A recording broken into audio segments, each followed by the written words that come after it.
how long I'm going to take. And I want to go on from what Shrima said. I'm shifting the lens because I agree with practically everything that has been said, especially the last speaker spoke from the heart and also spoke something very, very close to me.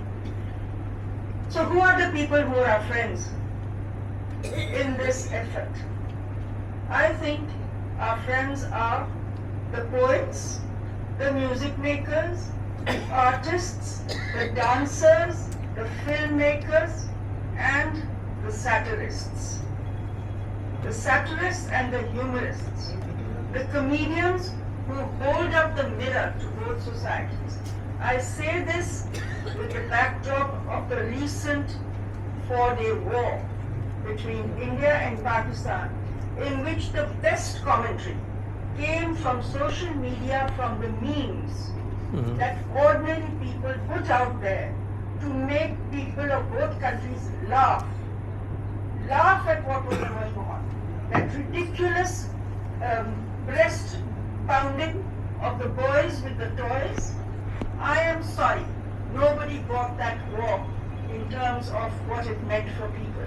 And I agree that the images that the people and the cartoons that people put out on social media ridiculed this conflict and both of the countries who were indicted in it. So these are the people who are going to be the peacemakers. They are the humorists. They put up the mirror to both society. It shows the ridiculousness that this conflict is about. And the fact that it was ordinary people doing it, while the media was doing something else, the journalists were doing something else, people on social media, which has become a highly democratic platform, they were giving us the real stuff. And the real stuff was about how silly this conflict was. So that's all that I'm going to say. I think I'm sorry to bring this brevity into a very, very serious topic, but I think we sometimes need to stand back and see what the young are thinking and how they view this.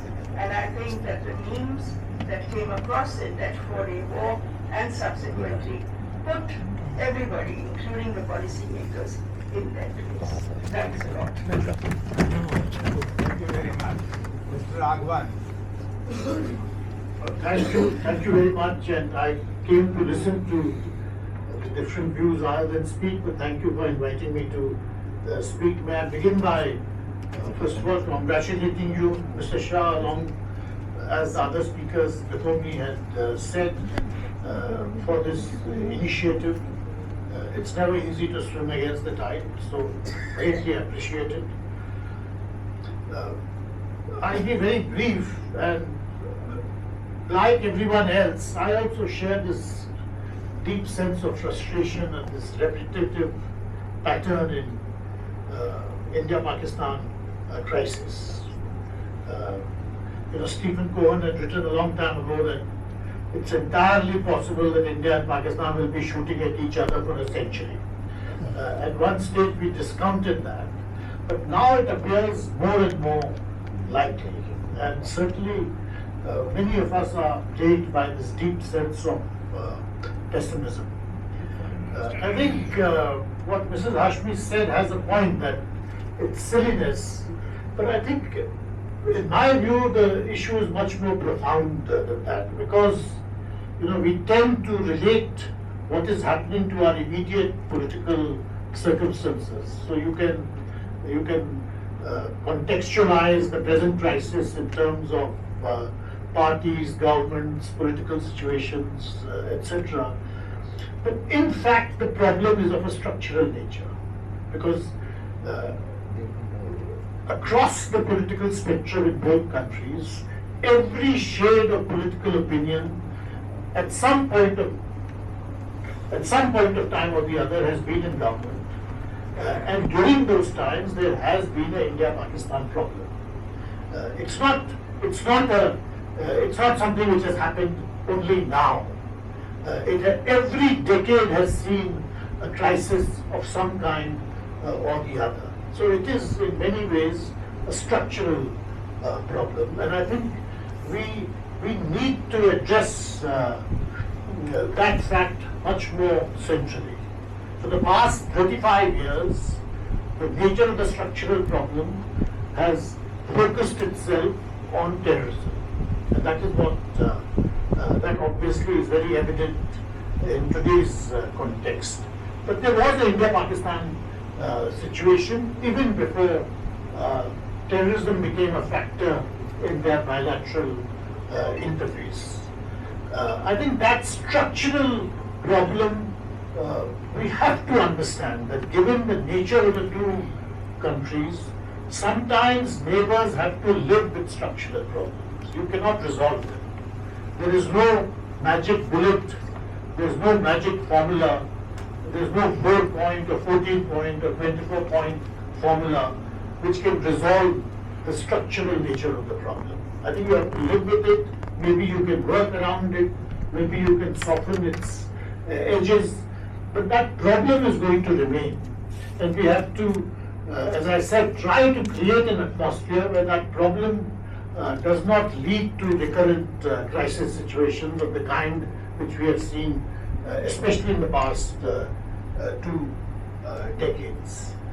So, in my view, I think there was a greater understanding of this structural problem about 20 years ago than there is now. And there was a greater understanding of that structural problem in Pakistan. And I think it's impossible to go back to that moment because that moment has gone. But I think that understanding that structural nature of the problem requires a certain adjustment in Pakistan, for which really we have to hope for the best. Because I don't see, quite frankly, I don't see things changing unless there is some greater understanding in Pakistan of the steps that they have to take. Those steps, I think we all know, because we have spoken a great deal about the 4-point or 14-point or what happened between 2004 and 2008.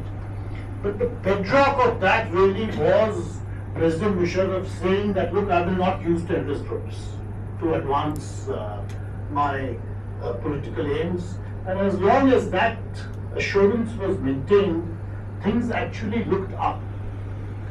As I said, I think we are possibly at a stage, and because this is not because so much of India-Pakistan issue, but because of Pakistan's own present context, we are at that stage that we need that kind of understanding in Pakistan to a much greater extent than there is.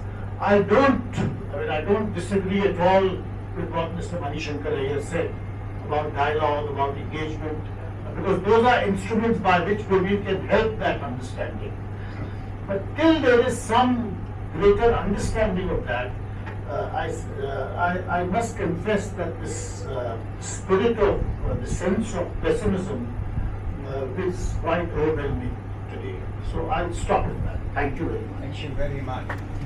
Before I get some Pakistani to offer his comment, Mr. Muzaffar Shah from Srinagar.